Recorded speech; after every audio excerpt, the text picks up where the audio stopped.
Shalom, kami di sini akan menjelaskan tentang organ laki-laki dan wanita. Alat reproduksi luar merupakan alat reproduksi yang terletak pada bagian luar tubuh dan dapat diamati secara langsung. Nama organ pertama adalah penis. Keterangan struktur penis adalah bagian luar organ reproduksi laki-laki yang berfungsi sebagai saluran kencing atau urin dan saluran sperma. Nama organ kedua adalah skrotum. Keterangan struktur skrotum adalah bagian seperti kantong yang di dalamnya terdapat testis, berfungsi menjaga suhu testis agar sesuai untuk produksi sperma. Nama organ ketiga adalah testis. Keterangan struktur testis adalah bagian yang bentuknya bulat, telur yang tersimpan dalam skrotum, berfungsi untuk memproduksi sperma dan hormon testosteron. Nama organ keempat adalah epididymis. Keterangan struktur epididymis adalah saluran yang keluar dari testis yang berbentuk seperti tanda koma dengan ukuran 4 cm, berfungsi sebagai tempat penyimpanan sperma sementara. Nama organ kelima adalah van deferens. Keterangan struktur van deferens adalah saluran yang panjang yang mengarah ke atas dan merupakan lanjutan dari epididymis, berfungsi menghubungkan epididymis dan uretra. Nama organ keenam adalah uretra. Saluran yang terdapat dalam penis merupakan akhir dari saluran reproduksi, berfungsi sebagai saluran keluarnya sperma dan urin. Nama organ ketujuh adalah kelenjar vesicula seminalis.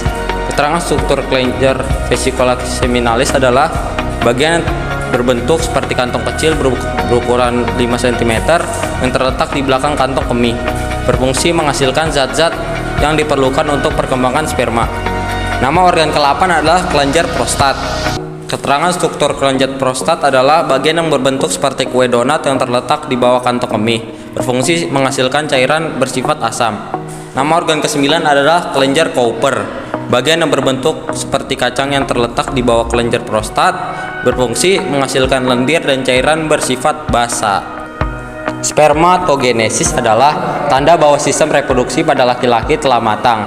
Adalah keluarnya cairan mani dari penis. Biasanya cairan mani tersebut keluar pada saat anak laki-laki mengalami mimpi basah.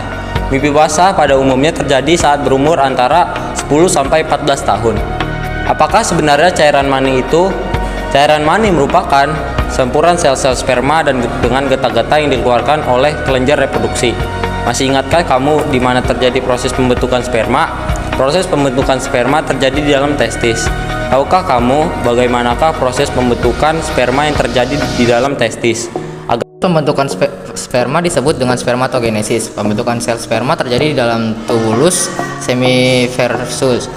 Kata tubulus berarti saluran-saluran. Sedangkan kata seminiferus berasal dari kata semen yang artinya sperma. Jadi tubulus seminiferus adalah saluran panjang yang berkelok-kelok tempat pembentukan sperma. Kumpulan tubulus inilah sebenarnya struktur yang membentuk testis. Alat reproduksi luar. Alat reproduksi perempuan yang terletak di luar yaitu vulva dan labium. Vulva yaitu suatu celah paling luar dari alat reproduksi wanita yang dibatasi oleh sepasang bibir. Alat reproduksi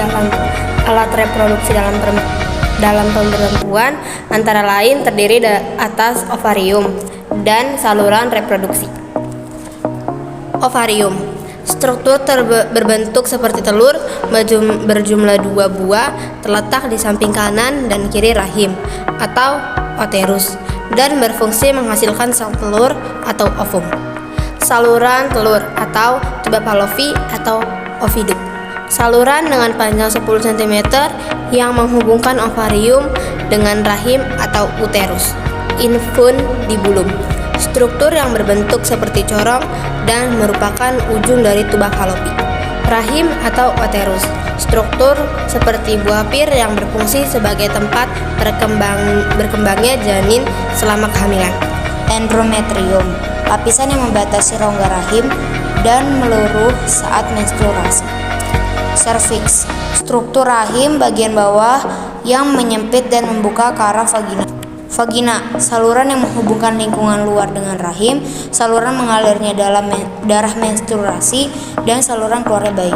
Fimbriae, struktur berjumbai seperti jari jemari yang berfungsi menangkap sel telur.